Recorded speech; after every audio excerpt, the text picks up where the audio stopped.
El Instituto Teológico y Pastoral Juan Pablo II nuevamente les da la bienvenida en esta ocasión al estudio y cierre del capítulo tercero de nuestro diplomado de animación bíblica. Hoy en este momento vamos a ver el bloque número 9, en el cual vamos a tratar la preparación de Juan el Bautista para la llegada de nuestro Señor Jesucristo a su vida pública. Una vez en el desierto, que también es una voz en el desierto. Él es el que clama en el desierto anunciando que pronto va a llegar el reino de los cielos. Juan el Bautista es concebido por la prima Santa Isabel, la prima de nuestra Virgen, de nuestra Madre Santa. Y él nace más o menos 6 meses antes que nuestro Señor Jesucristo. Su misión era precisamente allanar el camino de nuestro Señor en nuestros corazones. Su misión era predicar y clamar en ese desierto y bautizar a las personas, invitarlas al bautizo para que nuestros corazones estuvieran totalmente listos y dispuestos para cuando llegara nuestro Señor, cuando empezara nuestro Señor la anunciación del reino de los cielos aquí en la tierra. Juan el Bautista era un hombre santo, era un hombre que sabía perfectamente para qué había venido a esta tierra. Seguidamente nos encontramos con el bautizo en el Jordán. En el río Jordán era donde se daban los bautizos en esa época. ¿Cuál es la importancia del bautizo? Cuando nosotros nos sumergimos en el agua o cuando nosotros siendo niños el sacerdote nos derrama el agua sobre nuestra cabeza, lo hace en señal de que dejamos atrás la vida pasada, de que dejamos atrás todo aquello pecaminoso que puede afectar nuestra vida. Cuando ellos en el río Jordán se sumergían en el agua y volvían a salir, salían a una vida nueva. El bautizo nos prepara para nuestra vida, nos fortalece para poder seguir adelante con la misión que Dios tiene encomendada para cada uno de nosotros, porque todos aquí tenemos una misión. Cuando el Señor Jesucristo fue bautizado, se abren los cielos y se oye la voz del Dios Padre anunciando que Él es su Hijo amado en quien tiene complacencia. Cuando a nosotros nos bautizan, se abre la voz del cielo y el Señor proclama que nosotros somos sus hijos amados en quienes Él tiene complacencia. Y ese bautizo, así como con el Señor Jesús, nos fortalece.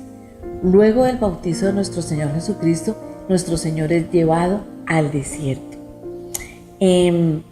Fueron 40 días y 40 noches, llenos del Espíritu Santo, que fue el que lo fortaleció para poder pasar no solamente un ayuno tan serio como fue ese ayuno de 40 días y 40 noches, sino también para poder pasar las tentaciones, específicamente las 3 tentaciones más importantes con las que fue tentado nuestro Señor Jesucristo. Y luego de ello, la victoria en el desierto, el triunfo en el desierto, porque luego de ello es cuando el Señor Jesucristo vence la primera parte de la etapa de su proceso, que es esa derrota al diablo, porque no lo pudo tentar. Un ser humano como nosotros, y sin embargo no fue tentado por el demonio, y de ahí su victoria, su triunfo, y de ahí nuestra fe. El Señor nos enseña que nadie puede entrar a una casa si antes no ata al hombre fuerte, y eso fue lo que Él hizo en el desierto. Su triunfo en el desierto hizo que Él lograra la victoria, como lo veníamos mencionando, que atara a ese hombre fuerte, que atara y venciera a nuestro enemigo. Y ese fue el triunfo. Lo hizo con la ayuda del Espíritu Santo y lo hace con la oración. La oración es supremamente importante para nosotros. Nosotros a veces no sabemos cómo orar. Y el enemigo, ese enemigo nuestro que tenemos, que se llama Satanás, a él no le interesa que nosotros oremos. Y por eso nos pone pereza espiritual, por eso nos nubla la mente, por eso nos distrae, porque Él no quiere que oremos. Pero el Señor nos enseña que nosotros debemos orar, porque esa es nuestra fuerza, ahí radica nuestra fuerza, ahí radicó la fuerza de nuestro Señor Jesús en la oración. Él madrugaba antes del amanecer todos los días a orar con su Padre Celestial. Él oraba antes de empezar el día, Él oraba después de cada milagro, Él daba gracias cada vez que pasaba, Él oraba para predicar, Él oraba para ir a los demás pueblos, Él oraba para cualquier paso que el Señor dio aquí en la tierra, oró primero al cielo, oró y pidió la bendición de Dios, el respaldo del Dios Padre, la fortaleza del Dios Padre, la unción del Espíritu Santo. Por eso es que es tan importante que nosotros también tengamos una vida de oración. Nuestro Señor comienza su ministerio en Galilea con sus discípulos. Él va escogiendo los discípulos, las personas que le iban acompañando. ¿Qué se necesita para ser discípulo de Jesús? Lo primero que necesitamos es querer ser discípulo de Jesús, querer seguirle, amarle. ¿Y por qué amar a Jesús? Porque Él nos amó primero. Y escogiendo sus discípulos, hizo muchos milagros, hizo muchas sanidades y liberó a muchas personas de muchos demonios. ¿Por qué el éxito de la doctrina de nuestro Señor? Porque ya no era la imposición de normas, ya no era la obligación, porque Dios no es una camisa de fuerza. Él nos da su amor y su libertad para que nosotros libremente decidamos amarle y seguirle por toda la eternidad. ¿Cómo fue el ministerio de nuestro Señor en Galilea? En los libros de Marcos, de Lucas, nos cuentan, nos hablan de la cantidad de milagros que Él hizo, de la cantidad de sanaciones. Esto nos ayuda a acrecentar nuestra fe.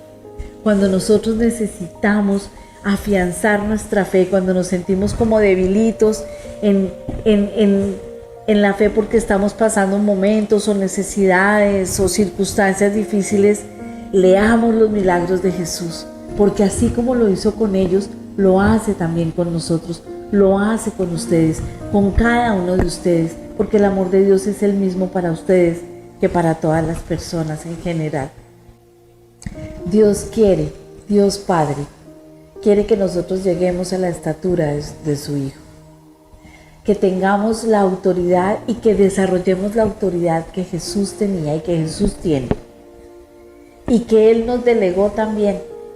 En la Biblia el Señor nos dice: aquí yo les doy autoridad sobre las enfermedades, sobre la naturaleza, les doy autoridad para hollar serpientes, y si bebieren cosa mortífera no les hará daño, y les doy autoridad para echar fuera demonios, dice el Señor.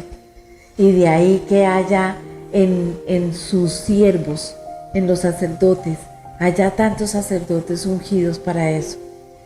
Él delegó su autoridad. Nuestro Señor tiene autoridad para actuar, tiene autoridad para hablar.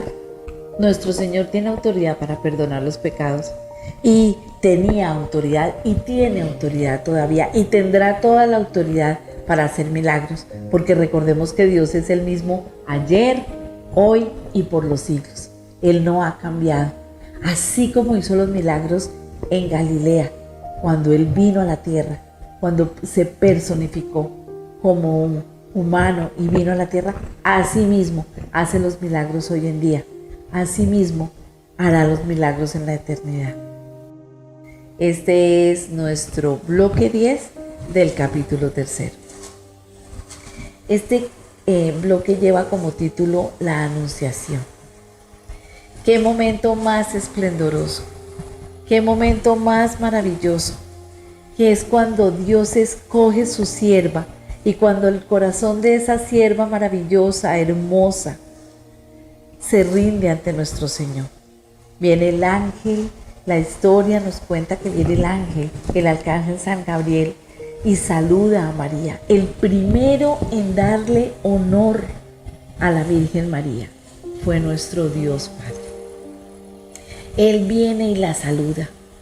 Dios te salve María no significa que Dios salve a María. Dios te salve María significa Dios te saluda María. Y le dice, llena eres tú de gracia. Y le recuerda que el Señor está con ella. Y le dice que ha sido escogida para ser la madre de nuestro Salvador. Y ella, en ese acto de humildad tan maravilloso, tan hermoso, tan de ejemplo que deberíamos seguir todas nosotras, las mujeres, le dice, sí, hágase en mí conforme a tu palabra. Solamente que le pregunta, pero ¿y cómo lo voy a hacer? Yo no conozco varón. Entonces el ángel le comenta y le dice, el Espíritu Santo vendrá sobre ti y el poder del Altísimo te cubrirá con su sombra. Y he aquí que concebirás un hijo al que llamarás Jesús. Y para prueba de esto, entonces tu prima Isabel ha concebido un hijo. El milagro en la prima Isabel es que la prima Isabel ya no podía tener hijos. Ella era estéril. Y es la prueba de que Dios nos está diciendo la verdad, de que Dios cumple su palabra, de que Dios confirma sus promesas. La marcha hacia Jerusalén. Nuestro Señor sabía lo delicado que era subir a Jerusalén. Él sabía a qué había venido. La situación política, económica, social para los judíos no era nada alentadora en ese entonces. Y al Señor ya lo estaban persiguiendo. Ya habían empezado a buscarlo. Ya habían empezado a tramar su arresto. Y a sabiendas de lo que se venía, el Señor decide subir a Jerusalén. Y ese es nuestro Domingo de Ramos. Esa es la marcha que Él hace. Y la entrada triunfal que Él hace a Jerusalén sobre un pollino.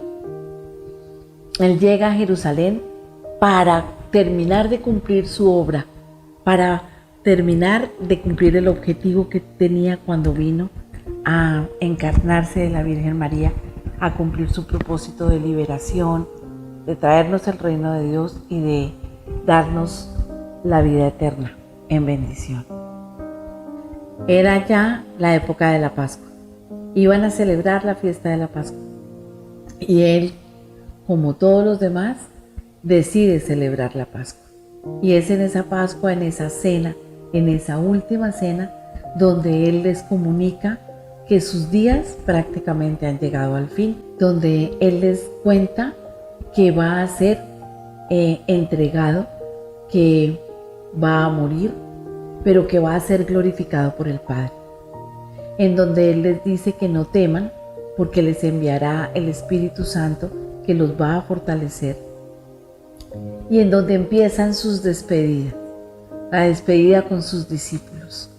Lava para el efecto y para la enseñanza de que la esencia de la vida está en el servicio, lava los pies de cada uno de ellos. Recuerdan que Pedro les dijo, ay no Señor, a mí me da mucha pena contigo, yo no me voy a dejar lavar los pies. Y el Señor le dice, si tú no te dejas lavar los pies, no puedes ser parte de mi equipo. Entonces Pedro le dice, ay no, siendo así, entonces lávame todo Señor, no solamente los pies, sino desde la cabeza. Y esa fue la mayor enseñanza de que mayor es el que sirve. ¿Queremos ser grandes? Sirvamos. Sirvamos a nuestros semejantes. Sirvamos a nuestros vecinos. Seamos colaboradores. Salgamos a vendar las heridas de los demás para no tener que quedarnos en la casa lamiendo nuestras propias heridas. Porque ayudando a los demás es que nosotros logramos hacer algo de lo que el Señor hizo, parte de su enseñanza, y además Él nos sana a través de ese servicio. Y bendijo el pan y bendijo el vino en la última cena. Y nos dijo, hagan lo mismo en memoria mía hasta que yo vuelva. De ahí nuestra hermosa Eucaristía, de ahí la celebración. Él no dijo, hagan de cuenta que este es mi cuerpo y hagan de cuenta que esta es mi sangre. No, Él dijo, este es mi cuerpo y esta es mi sangre. Y hagan lo mismo en memoria de mí. Por eso es tan importante que nosotros no dejemos de asistir a la misa. Y que asistiendo a la misa nos confesemos para poder comulgar. Porque si nosotros vamos a misa y no comulgamos, no recibimos la Eucaristía, es como cuando vamos a una fiesta y nos perdemos la comida, nos perdemos el banquete. La pasión de nuestro Señor Jesucristo es el camino a nuestra eternidad. Gracias a eso, gracias al sacrificio que Él hizo, es que nosotros podemos tener la salvación y la vida eterna. Gracias a la pasión y muerte fue que nosotros fuimos reconciliados con el Padre. Yo me imagino que de pronto el Señor pudo, entre las cosas que de pronto sentía, pudo haber sentido gozo. Y ese gozo que Dios dice y que la palabra de Dios dice que es nuestra fortaleza, pudo haberlo fortalecido, porque para haber pasado todo lo que Él pasó, se necesita ser Dios. Desde el momento de la oración en el huerto de Getsemaní, que sudó gotas de sangre de la misma angustia que sintió, hasta su muerte en la cruz. Todo lo que Él pasó fue por amor a nosotros. Toda esa agonía que el Señor vivió y que nosotros vivificamos o recordamos en la Semana Santa. ¿Cómo no amar a ese ser que lo entregó todo por nosotros, que entregó hasta la última gota de sangre por usted y por mí, que entregó su vida, su cuerpo, se dejó humillar, se dejó flagelar, se dejó vituperar, herir, lesionar y matar por amor a cada uno de nosotros? Esa es, digamos, la base del amor a nuestro Señor Jesucristo y de gratitud hacia Él. La doctrina, el seguimiento a Jesús está basada es precisamente en eso, en el amor que nosotros debemos tenerle, porque Él nos amó primero, entregando todo, entregando su vida y hasta la última gota de sangre, hasta morir en la cruz del Calvario, hasta morir porque el corazón se le explotó y se le explotó de amor. Bendito sea el Dios del universo y nuestro Señor Jesucristo, que a través de su pasión viene a entregarnos lo más hermoso de nuestras vidas. ¿Y dónde está, muerte, tu victoria? ¿Y dónde está tu aguijón? Con la muerte, el Señor pagó por todos nuestros pecados. La paga del pecado es muerte. Y eso nos lo recuerda el Nuevo Testamento, que vamos a ver más adelante en el capítulo siguiente. Y el Señor con su muerte paga. Él paga nuestras deudas, Él paga nuestros pecados, Él anula el acta de decretos que hay en contra de cada uno de nosotros. Esa es la victoria para nosotros, que la muerte de nuestro Señor nos dio la libertad para salir de ese mundo de tinieblas al reino de la luz admirable, para darnos una vida eterna en bendición.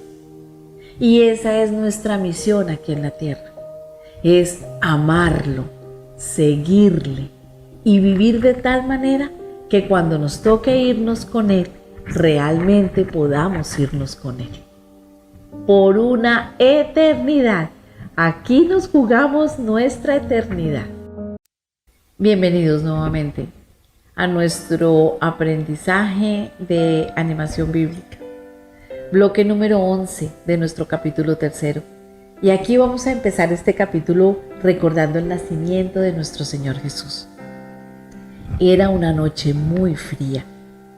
Sin embargo, estaba muy iluminada por todas las estrellas del cielo.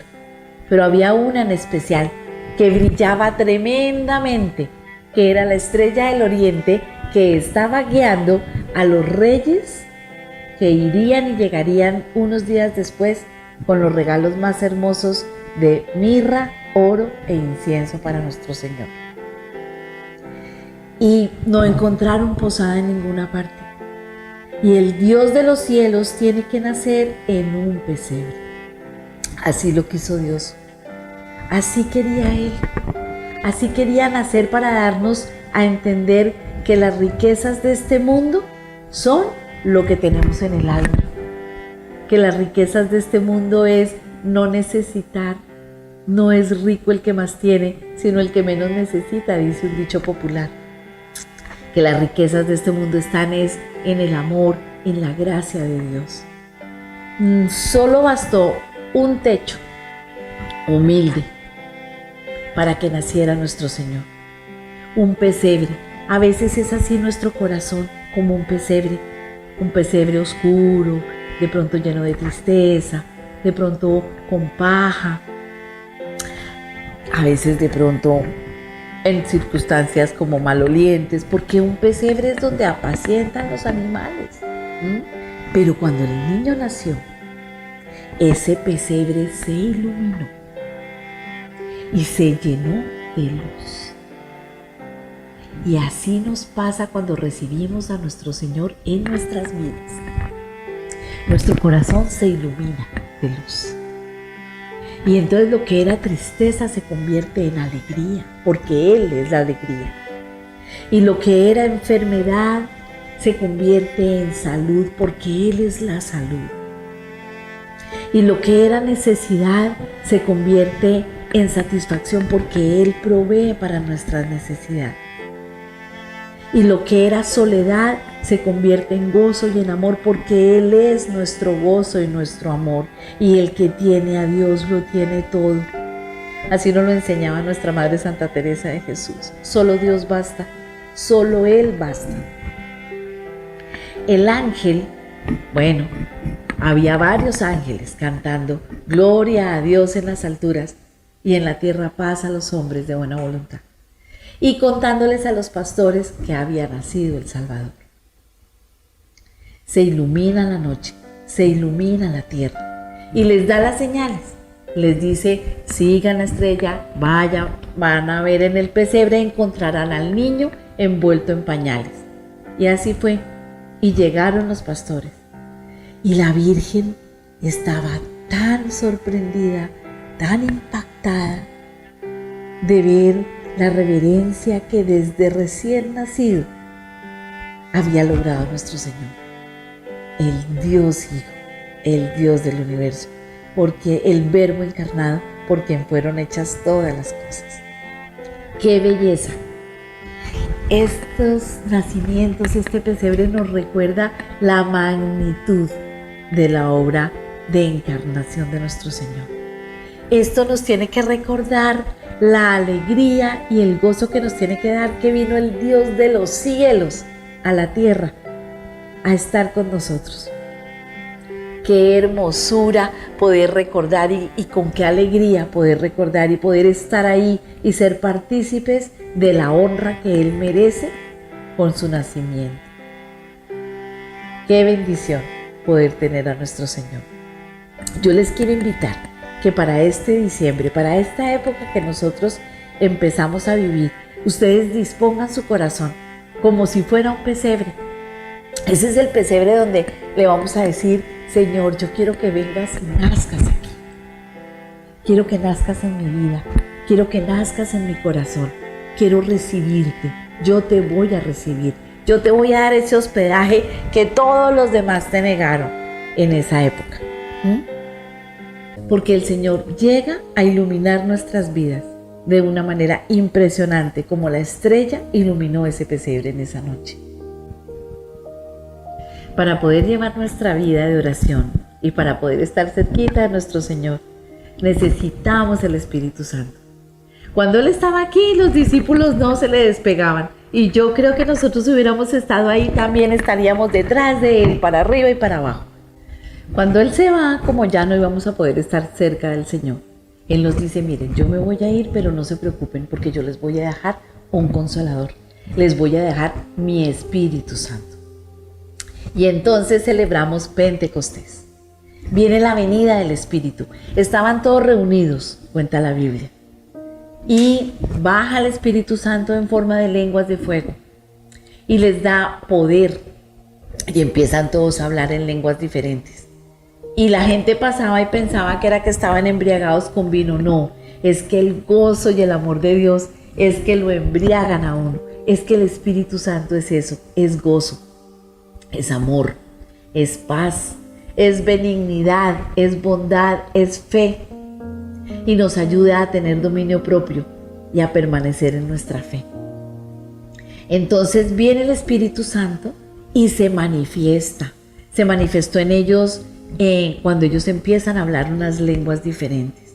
Pero no solamente en eso se manifestó en esa fortaleza que cogieron los discípulos, que después de que estaban todos asustaditos por allá escondidos en una casa porque de pronto los iban a perseguir y a matar, salieron llenos de fuerza, llenos de alegría, llenos de gozo a predicar la palabra del Señor. Esa es la fuerza que nos da el Espíritu Santo para predicar. Esa es la fuerza que nos da el Espíritu Santo para vivir. Esa es la fuerza que tienen todos nuestros sacerdotes, todas nuestras religiosas, todas las personas laicas que se dedican al servicio del Señor. Esa, el Espíritu Santo, porque con Él todo lo podemos hacer, pero sin Él es muy difícil poder hacer alguna cosa. ¿Cómo se siente el Espíritu? El Espíritu Santo nunca nos va a hablar duro, no, es una voz apacible, es una voz que apenas uno escucha, es una paz, una tranquilidad, es una fuerza, es una sabiduría que nosotros decimos de dónde viene. Es que podemos estar en la tormenta más terrible y nosotros estamos tranquilos. Podemos estar pasando la circunstancia más tenaz, pero no nos falta la fe. Podemos tener la enfermedad o el dolor que nos esté aquejando terriblemente, pero el Señor se encarga de aliviar nuestros dolores a través del Espíritu Santo. Así se siente. ¿Qué necesitamos para recibir el Espíritu Santo? De hecho, lo recibimos cuando fuimos bautizados en agua. Recuerdan que ya lo habíamos visto. Pero el Espíritu Santo es tan respetuoso de nuestras vidas que solamente si nosotros lo invitamos, Él se manifiesta. Es necesario que lo anhelemos. Es necesario que deseemos con todo nuestro corazón que el Espíritu Santo venga a nuestras vidas. Es necesario abrir nuestros vasos y decirle: Señor, por favor, dame de tu Espíritu Santo. Y Espíritu Santo, ven, yo te quiero recibir. Y cuando nosotros lo anhelamos con todo el corazón, Él viene y se manifiesta y se queda con nosotros. Pero es importante que nosotros no vayamos a entristecer el Espíritu Santo. El Espíritu Santo nos lo revelan como si fuera, como con la imagen de una paloma. No es una paloma, no es como si fuera una paloma.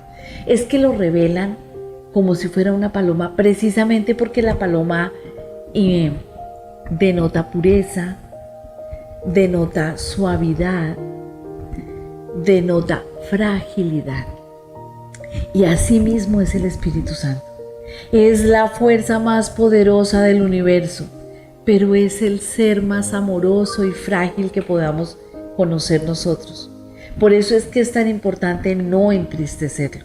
En Efesios 4, versículo 30 nos dice la palabra de Dios: no entristezcáis al Espíritu Santo, con el cual fuiste sellado para el día de la redención.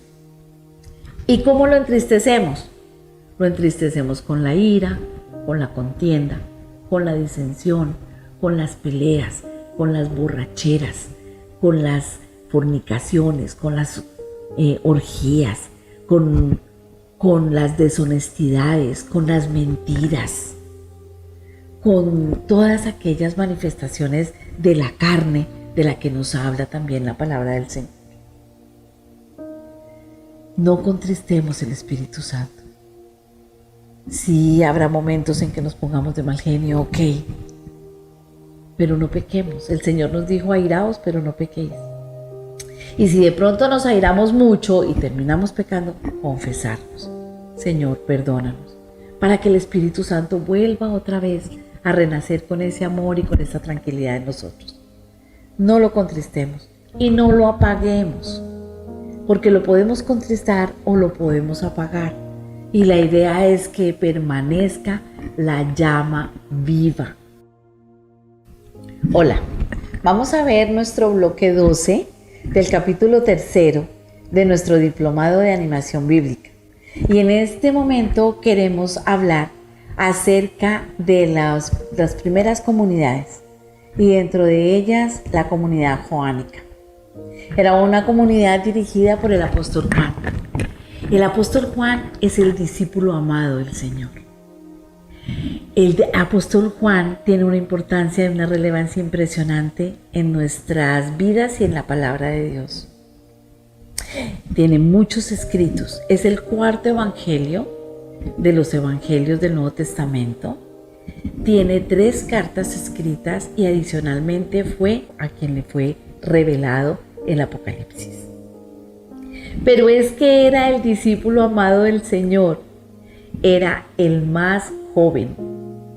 Era un adolescente. Juan era un adolescente cuando el Señor Jesucristo vino a cumplir con su misión, cuando fue el momento de su pasión, muerte y resurrección.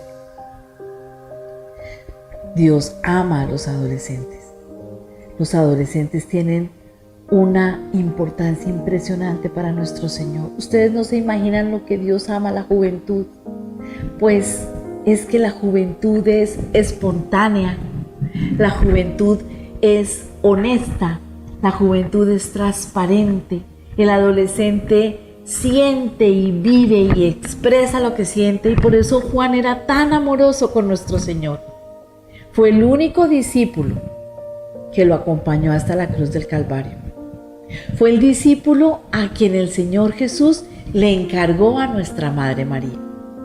Fue el que se encargó de la Virgencita después de que el Señor murió. Fue el discípulo que podía recostarse en el hombro del Señor.